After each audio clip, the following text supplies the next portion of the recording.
Presidenti Trump sulmoi sot hetimet që demokratët e dhomës përfaqësuesve po zhvillojnë rreth financave dhe bizneseve të tij.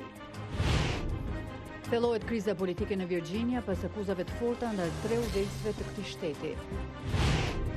Ushtria venezueliane bllokon një kalim të rëndësishëm kufitar me Kolumbinë duke penguar ndihmat humanitare nga Shtetet e Bashkuara dhe vendet e tjera.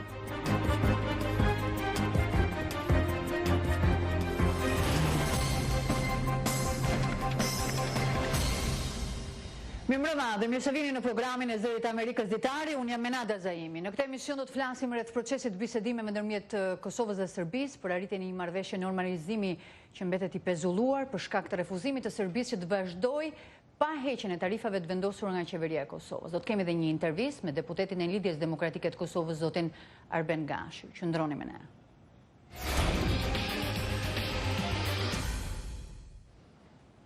Presidenti i Shteteve të Bashkuara Donald Trump sulmoi ashpër një prej kritikëve të tij demokrat, i cili po vënë në veprim një komision të fuqishëm të Kongresit për të hetuar financat e tij personale. Demokratët, të cilët janë tani parti në shumicë në dhomën e përfaqësuesve, po fillojnë një numër hetimesh në nivel komisionesh për të shqyrtuar interesat financiare të zotit Trump. Presidenti Trump tha se veprimet e kryetarit komisionit të zbulimit në dhomën e përfaqësuesve Adam Schiff përbëjnë ngacmime ndaj presidentit dhe dëmtojnë vendin. Një mrekulli ekonomike po ndodh në Shtetet e Bashkuara dhe vetmja gjë që mund ta ndalë janë luftrat pamend, politikat ose hetimet partijake qesharake, tha presidenti Trump.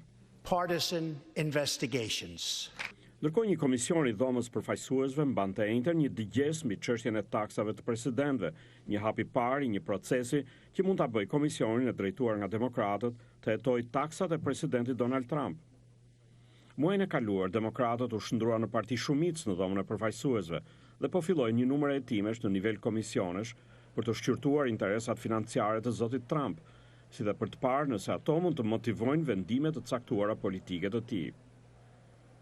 Taksat janë konfidenciale, por sipas ligjit, kryetari i komisionit për tatimet ka autoritetin të shqyrtojë taksat e kujtdo.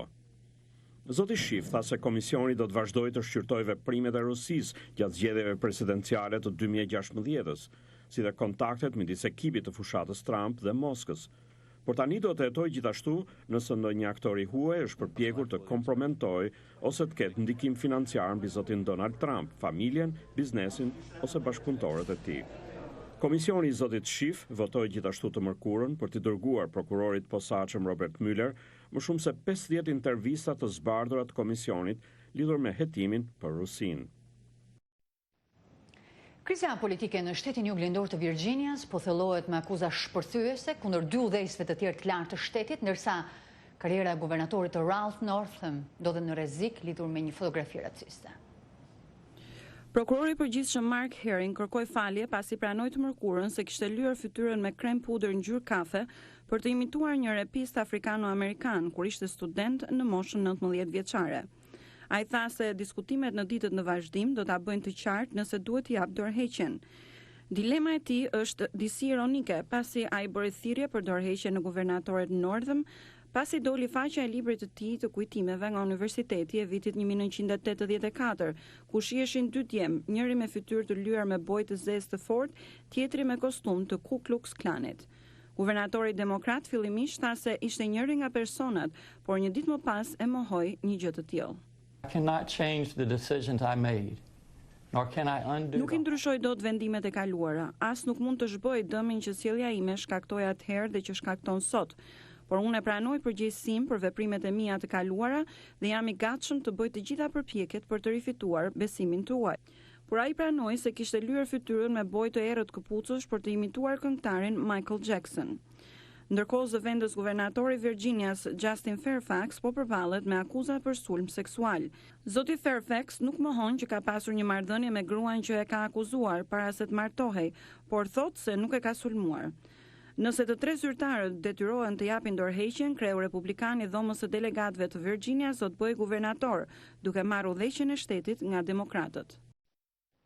Në çështje të tjera zhvillime, grupi Taliban dhe udhëheqës opozitar afgan me ndikim në vend thonë se një tërheqje e plotë e forcave të huaja të udhëhequra nga Shtetet e Bashkuara është çelësi për paqe të qëndrueshme në Afganistan.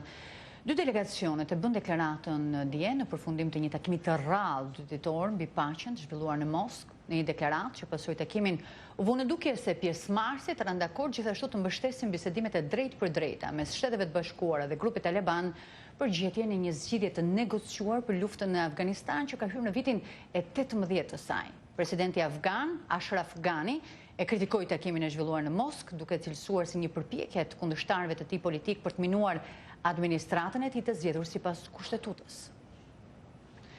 Presidenti Donald Trump tha se do të jetë gjithmonë në mbrojtje të njerëzve të besimit. Ai bëri komentet në mëngjesin kombëtar të lutjeve sot në Washington. Presidenti Trump falenderoi udhëheqësit fetar për mbështetjen ndaj përpjekjeve për reformën e drejtësisë penale që ka ndërmarrë administrata e tij.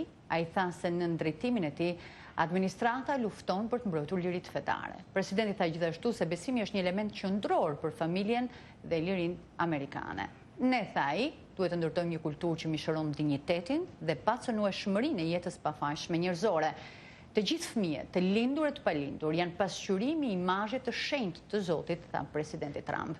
Mëngjesi i lutjeve mbahet të njëjtën e parë të çdo muaji shkurt dhe që nga viti 1953 bashkon në një sallë president, politikan, udhëheqës fetar dhe personalitete të tjera të vendit si dhe të huaja. Disa pjesëmarrës që morën pjesë i bën thirrje presidentit Trump dhe kryetares dhomës përfaqësuesve Nancy Pelosi që të lënë mënjan mosmarrëveshjet dhe të pajtohen për hir të së mirës përgjithshme. Aktiviteti i përvitshëm zhvillohej ndërkohë që vendi përballet me afatin e 15 shkurtit që mund të shojë përsëri në një mbyllje të pjesshme të qeverisë për shkak të mosmarrëveshjeve rreth ndërtimit të një muri në kufirin me Meksikën. Presidenti Trump dhe kryetarja e dhomës Pelosi morën pjesë në mëngjesin e lutjeve së bashku me 180 anëtar të Kongresit. Guvernatori i Istanbulit Ali Yerlikayaj njoftoi sot se trupi i pajetën një tjetër personi u nxorr nga rrënoja të një pallati që u rrëzua dje. Kjo e çon në 3 numrin e të vdekurve si pasojë e ngjarjes, sipas 12 vet, mes tyre dhe një vajzë 5 vjeçare u shpëtuan mbrëm gjatë natës. Banorët thanë se përpara se ndërtesa të binte kishin dëgjuar një shpërthim. Besohet se në ndërtesë jetonin rreth 40 persona. Mbetet ende i paqartë numri i njerëzve që rezultojnë të jenë ende në rrënoja. Zyra e prokurorisë përgjithshme po heton lidhur me shkaqet që çuan në rrëzimin e pallatit.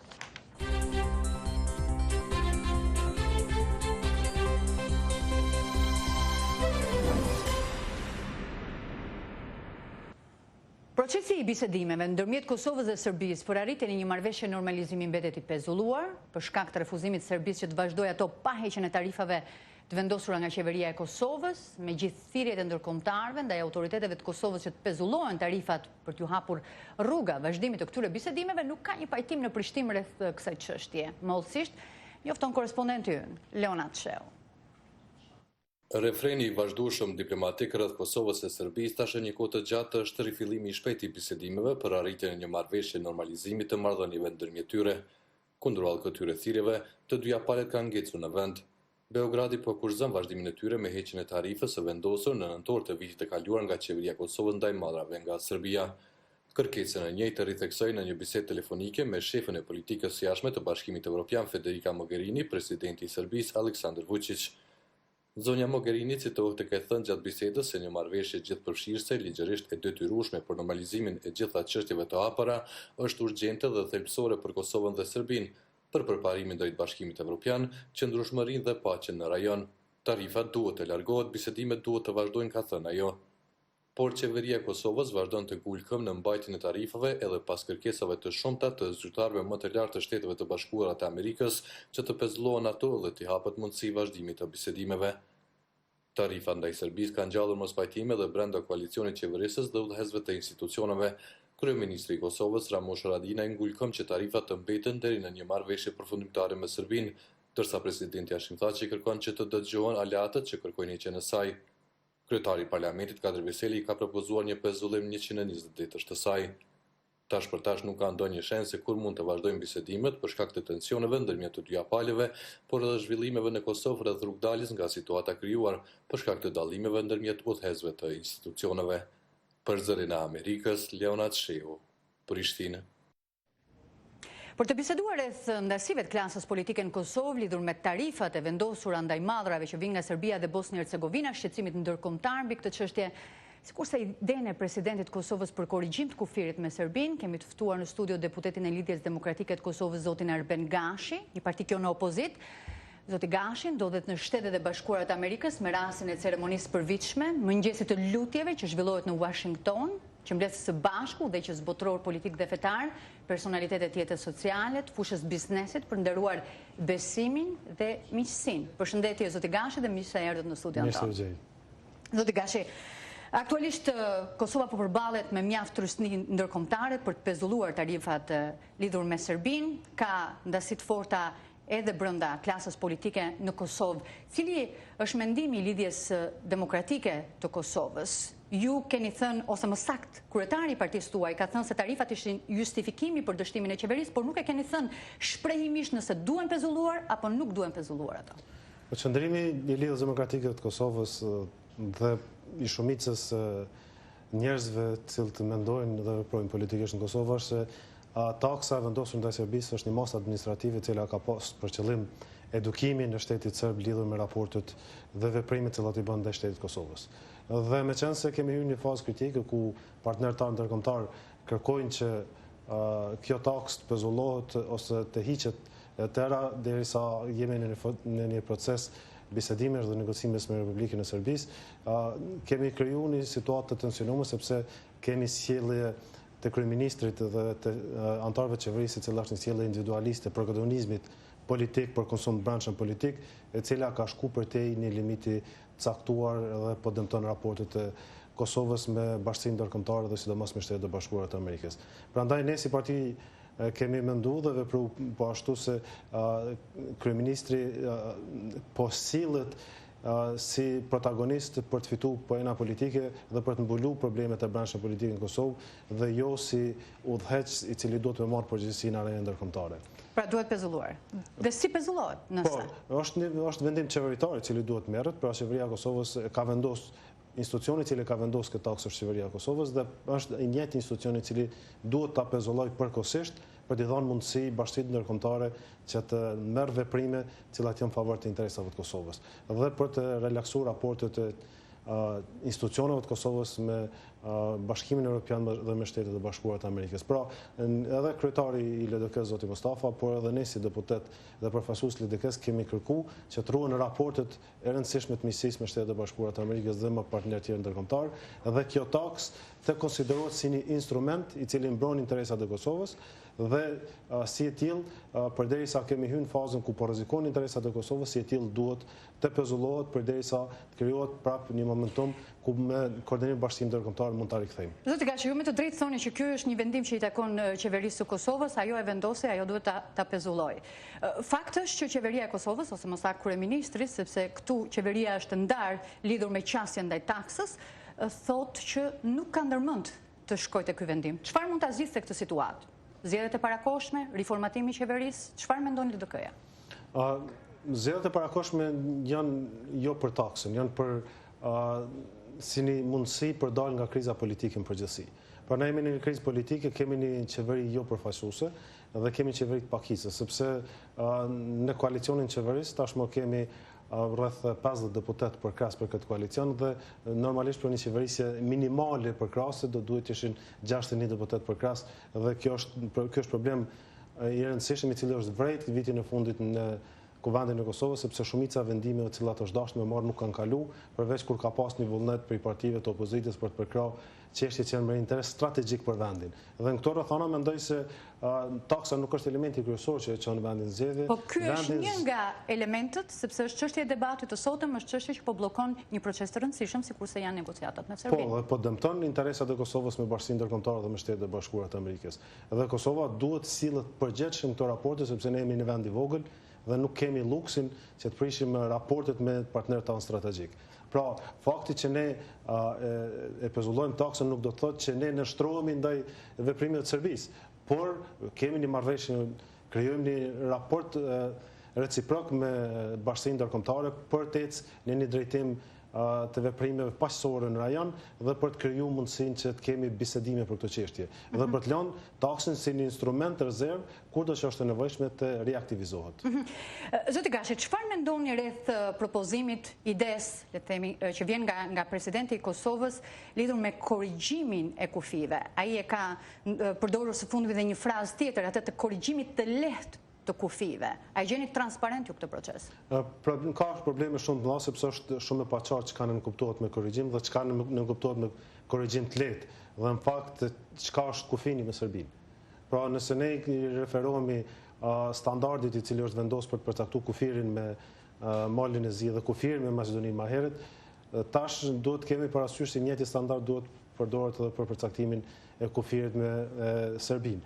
Dhe në këto rrethana Serbia si një shtet jo njës vazhdon me nxjerr probleme, sidomos duke pas parasysh se një pjesë të caktuar të territorit, siç janë 3 komunat në veri të Kosovës, atje ka një kontroll më të madh politik dhe fizik të Serbisë, pra kemi vështirësi në shtrirjen e autoritetit institucioneve të Kosovës në këtë pjesë të territorit. Atëherë kjo po bën gjithnjë më problem dhe presidenti i Kosovës ka marrë iniciativë personale, e cila nuk është biseduar me partnerët ndërkombëtar dhe nuk është biseduar sidomos me kriju klimin e brendshme politike. Pra Kosovë sot ka një paqartësi të madhe se çka po ndodh. Presidenti thotë që duhet hequr dorë dhe mendimet nga teoritë konspirative sepse dhe dilemat që mund të ketë lidhur me këtë proces, sepse sipas tij gjithçka ka qenë plotësisht transparente.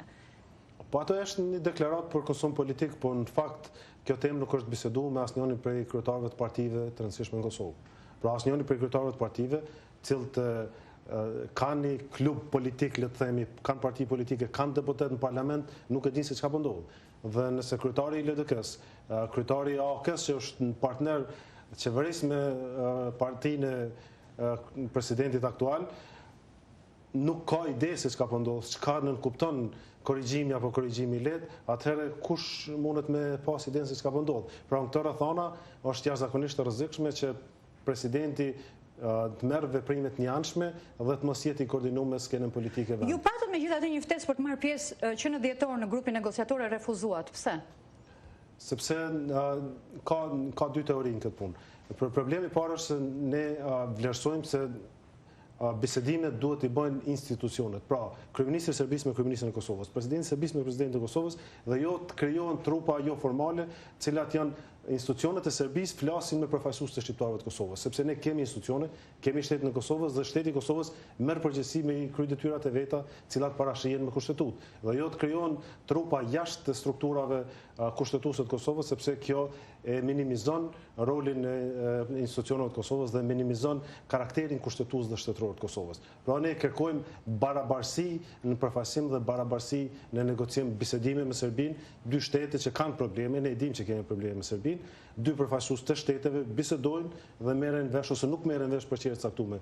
Po jo të krijojmë trupa jashtë kuvendit, jashtë presidentit, jashtë kryeministrit, të cilat do të jenë trupa të një, siç po i quajnë, të unitetit, akipet të unitetit e tjerë, sepse këto janë tete i kaluar atash. Kosova ka po bën 11 vjet që ka shtet, ka institucione shtetërore të cilat duhet marrin këto përgjegjësi. Një pyetje të fundit.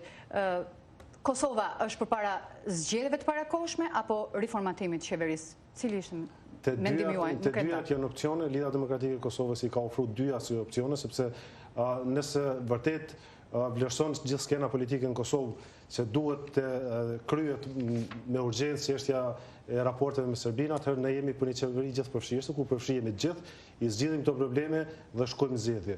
Ose nëse kjo qeveri nuk është në gjendje me marrë përsipër këtë punë, ose kjo shumicë qeverisë nuk është në gjendje me marrë përsipër këtë punë, kthehemi te votuesit e Kosovës vendosin se kush do më përfaqësu dhe kush më marrë përsipër proceset politike. Faleminderit zoti Gashi që ishte sot në studio dhe dha. Faleminderit për mundësinë.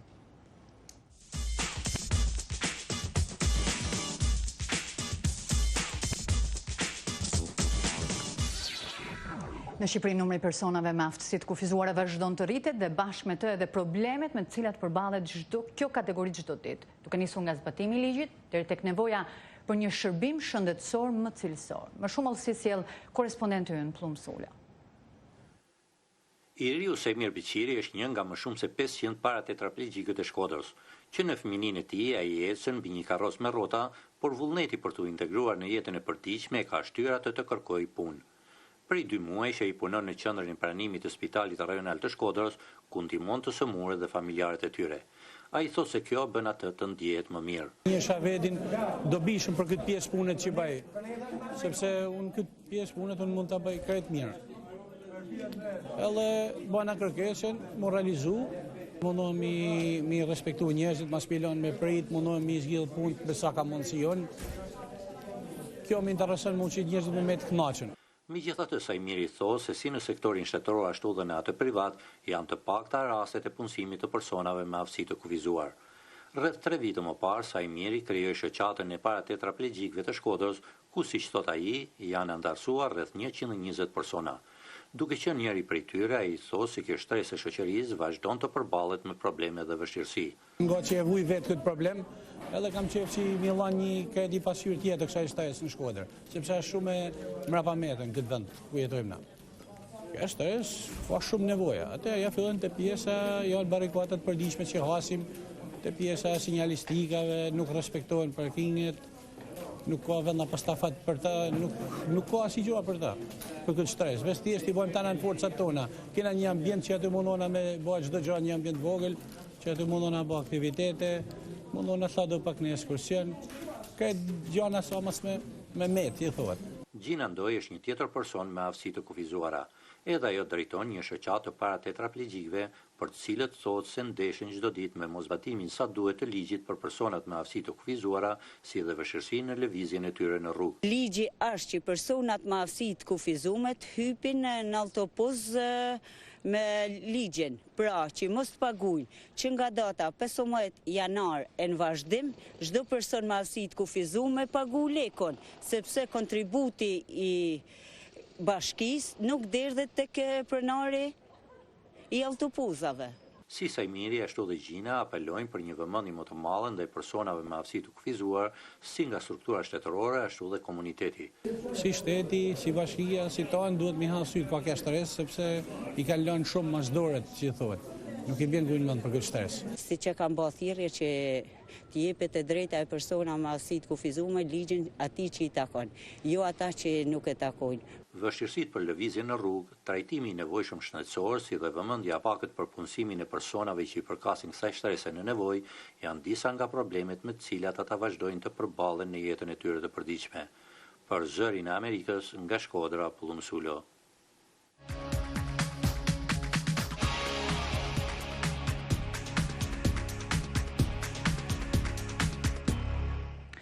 Presidenti Donald Trump tha dje se parashikon që brenda pak ditësh të bëhet një njoftim zyrtar që konfirmon se koalicioni udhëhequr nga Shtetet e Bashkuara ka rimarrë në kontroll të gjithë territorin që mbante prej 2 vitesh grupi terrorist. Presidenti pohoi se mbetjet grupit terrorist mund të jenë ende aktive në disa pjesë të Sirisë dhe Irakut, por shtoi se ato nuk janë në gjendje të mbledhin taksa apo të gjenerojnë burime financiare për të mbështetur aktivitetin luftarak. Presidenti Trump foli dje para koalicionit global për të mposhtur ISIS-in, një aleancë me 79 anëtar. The United States military, our coalition partners, Ushtria e Shteteve të Bashkuara, partnerët tanë në koalicion dhe forcat demokratike siriane kanë çliruar në realitet të gjithë territorin që mbante më parë ISIS-in në Siri dhe Irak. Do të bëhet njoftimi zyrtar së shpejti, ndoshta nga java e ardhshme, se ne kontrollojmë 100% të kalifatit. 100% of the caliphate. Presidenti tha se ka ardhur koha për t'i kthyer ushtarët amerikanë në atë dhe, por ai u bëri thirrje aleatëve të ndjekin shembullin e Amerikës, duke mbrojtur kufit nga terroristët që përpiqen të futen. We must also recognize Duhet ta pranojmë se siguria në imigracion është siguri kombëtare dhe se nuk duhet t'u lëmë luftëtarëve të huaj mundësi të futen në vendet tona. Ne jemi treguar shumë të prerë. Duke e këmbgulur për tërheqjen nga Siria të kontingjentit të amerikan me 2000 ushtar, zoti Trump tha në një intervistë ditët e fundit se donte që trupat amerikane në Irak të mbanin nën vëzhgim Iranin. Zyrtarët irakian thonë se kushtetuta e vendit të tyre nuk e lejon që territori i Irakut të përdoret si bazë kërcënimesh ndaj fqinjve, por ministri i jashtëm irakian i bëri dje thirrje koalicionit të ndihmojë për të luftuar celulat e fjetura të ISIS-it. U bë thirrje të gjitha vendeve të botës të ndihmojnë Irakun që të luftojë celulat e fjetura në të gjithë vendin dhe të ndihmojnë Irakun të rikthejë stabilitetin, të rikthejë zonat e çliruara në gjendjen e mëparshme që terrorizmi të mos ekzistojë më. Presidenti Trump pohoi se mbetje të grupeve terroriste ende ekzistojnë në disa zona dhe mund të vazhdojnë të paraqesin rrezik, por ai tha se Shtetet e Bashkuara dhe aleatët e tyre janë të gatshëm të përballen me terroristët kudo që ndodhen. Ushtria e Venezuelës bllokoi një kalim të rëndësishëm kufitar me Kolumbinë, duke penguar ndihmat humanitare që vijnë nga Shtetet e Bashkuara dhe vendet e tjera. Ndërkohë, mundësia që presidenti Donald Trump të përdor forcën ushtarake për të larguar nga pushteti në Venezuelë Nicolas Maduron, po ngre shqetësime për koston e mundshme në jetë njerëzish dhe për pasojat e tjera të angazhimit të forcave amerikane në një tjetër konflikt. Mbështetësit e ndërhyrjes thonë se vetëm forca do të detyrojë Maduron të dorëzojë pushtetin, ndërsa kundërshtarët thonë se ndërhyrja ushtarake amerikane vetëm do ta forconte udhëheqësin socialist. Presidenti Trump është shprehur se ekziston alternativa e përdorimit të forcës ushtarake amerikane në Venezuelë, por ai theksoi gjatë fjalimit për gjendjen e vendit nevojën për të ulur angazhimet e kushtueshme ushtarake nëpër botë. Si kandidat për president premtova një qasje të re. Shtetet e mëdha nuk bëjnë luftra pafund. Great nations do not fight endless wars. Shtetet e Bashkuara, pjesa më e madhe e Amerikës Latine, si dhe Evropa, kanë njohur tashmë kreun e Asamblesë Kombëtare të Venezuelës, Juan Guaidó, si president të përkohshëm të vendit. Ata thonë se presidenti Nicolas Maduro nuk ka legjitimitet, pasi ai manipuloi zgjedhjet presidenciale të vitit kaluar. Politikat socialiste të Maduros e kanë sjellë vendin e pasur me naftë pothuajse në prag të shkatrimit ekonomik, me inflacion tepër të lartë, mungesa në ushqime dhe ilaçe, ndërsa miliona njerëz po i largohen trazdirave dhe varfërisë në vendin e tyre. Administrata Trump ka shtuar presionin ekonomik duke ngrirë të ardhurat nga nafta e Venezuelës për të mundësuar largimin e Maduros. Mbështetësit e opsionit ushtarak thonë se forca mund të jetë e nevojshme dhe se do të mirëpritej nga shumica e venezuelianëve për të larguar qeverisjen e Maduros, e cila akuzohet se është përfshirë në trafik drogash dhe se po shton represionin politik. Duket se ky opsion po zë më shumë vend mes venezuelianëve e vetmja mënyrë për të larguar këtë qeverisje kriminale nga pushteti është nëpërmjet forcës. Kundërshtarët e ndërhyrjes thonë se kriza humanitare në Venezuelë nuk përbën kërcënim sigurie për Shtetet e Bashkuara. Një shënim në bllokun e Këshilltarit për Sigurinë Kombëtare John Bolton për 5.000 trupa në Kolumbi ngjalli spekulime se forca amerikane mund të dërgohen në kufirin mes Kolumbisë dhe Venezuelës. Mund të ekzistojë mundësia në rast të nevojës për të ndërhyrë në Venezuelë dhe për të zhvilluar operacione humanitare, ose për operacione të tjera, si për shembull marrja në mbrojtje e anëtarëve të qeverisë Guaidó ose të deputetëve të rrezikuar. Por edhe një operacion me objektiv shumë të ngushtë do të sillte një konflikt me ushtrinë e mirëpajisur venezueliane dhe mund të rriste mbështetjen për Maduron brenda vendit dhe në rajon. Nëse objektivi i Shtëpisë së Bardhë është, siç duket, ndryshimi i regjimit në Venezuelë, atëherë duhet të kem parasysh se veprimet e tyre do të krijojnë një kundërreagim ndaj Shtetet e Bashkuara në Venezuelë dhe në rajon. Kanadaja dhe vendet kryesore aleate në Amerikën Latine kanë paralajmëruar gjithashtu kundër përdorimit të forcës në Venezuelë. Kopshti zoologjik Taronga në Sydney të Australisë festoi lindjen e 3 klyshve të një lloji të rrallë tigri. Ai është pjesë e një popullsie tigrash të ishullit indonezian të Sumatrës. Autoritetet njoftuan dje se tigri kartika u bën nën për herë të parë në mesin e muajit janar dhe ka lindur 2 klysh, një femër dhe një mashkull. Kopshti zoologjik e cilësoi lindjen e klyshve një sukses të jashtëzakonshëm për speciet e rralla në një kohë kur në ishullin indonezian të Sumatrës kanë mbetur vetëm 350 të tillë. Deri më tani, klyshve nuk janë vendosur emra, pritet që autoritetet e kopshtit zoologjik të nxjerrin klyshët për vizitorët në muajin mars. Të nderuar teleshikues, kemi përfunduar këtu edicionin informativ. Unë ju falenderoj që na ndoqët. Natën e mirë.